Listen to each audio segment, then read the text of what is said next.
हिवरखेड परिसरात अपघातात गंभीर जखमी होऊन पाय मोडलेल्या एका उंटाचा अकोल्याच्या आधार फॉर ॲनिमल्स या प्राणी बचाव संस्थेने यशस्वी बचाव केला।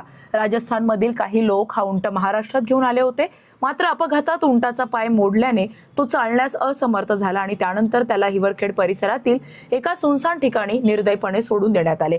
सदर उंट गेल्या सुमारे 15 दिवसांपासून त्या सुनसान भागात वेदनेत पडून होता। या घटनेची माहिती गौरक्षक रवी गावंडे हिवरखेड यांनी आधार फॉर ॲनिमल्स या संस्थेला दिल्यानंतर आधार फॉर ॲनिमल्सच्या पथकाने तात्काळ बचाव कार्य सुरू केले। उंटाची अवस्था गंभीर असल्याने आणि परिस्थिती कठीण असल्यामुळे हे बचाव कार्य सलग 2 दिवस चालले। अखेर क्रेनच्या साहाय्याने उंटाचा सुरक्षितपणे बचाव करून त्याला पुढील उपचारासाठी अकोला येथे हलवण्यात आले। सध्या उंटावर तज्ञ डॉक्टरांच्या देखरेखीखाली उपचार सुरू असून त्याची प्रकृती स्थिर आहे। महाराष्ट्रात सहसा उंट आढळत नसल्याने हे बचाव कार्य संस्थेसाठी एक नवे आणि आव्हानात्मक अनुभव ठरले। तरीही उंट बरा व्हावा यासाठी संपूर्ण टीम प्रयत्नशील आहे। संस्थेच्या संस्थापिका काजल राऊत यांनी सांगितले की प्राणी कोणताही असो, जखमी आणि असहाय्य प्राण्याला मदत करणे हेच आमचं ध्येय। हा उंट बचावणे आमच्यासाठी भावनिक आणि जबाबदारीचं काम होतं।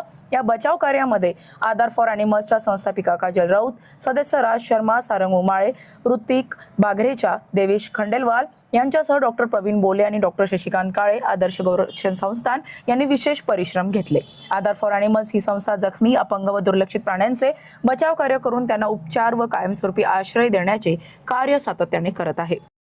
नमस्कार, माझं नाव काजल राऊत, आधार फॉर ॲनिमल्स संस्थेची मी संस्थापिका आहे आणि आम्ही नुकतंच आता एका उंटाला रेस्क्यू केलेला हिवरखेडवरून।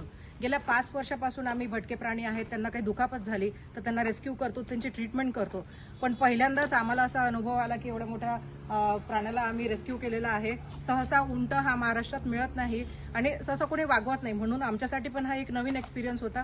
राजस्थानी लोक तिथे त्याला घेऊन आले होते, पण काय ॲक्सिडेंटमुळे त्याचा पाय मोडला तर ते लोक तिथेच त्याला सोडून चालले गेले।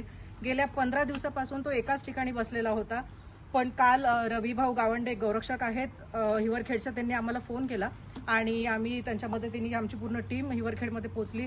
2 दिवस त्याचं रेस्क्यू ऑपरेशन चाललं। क्रेनच्या साहाय्याने आम्ही त्याला उचललं आणि त्याला अकोल्याला घेऊन आलो। सध्या अकोल्यामध्ये जी टीम आहे, डॉक्टरची टीम आहे, त्याच्यावरती ट्रीटमेंट करत आहेत। त्याची ट्रीटमेंट बरेच दिवस चालेल आणि आम्ही त्याची पूर्ण काळजी घेतो आणि तो लवकरात लवकर कसा दुरुस्त होईल याच्यासाठी आम्ही सगळे मिळून प्रयत्न करत आहे।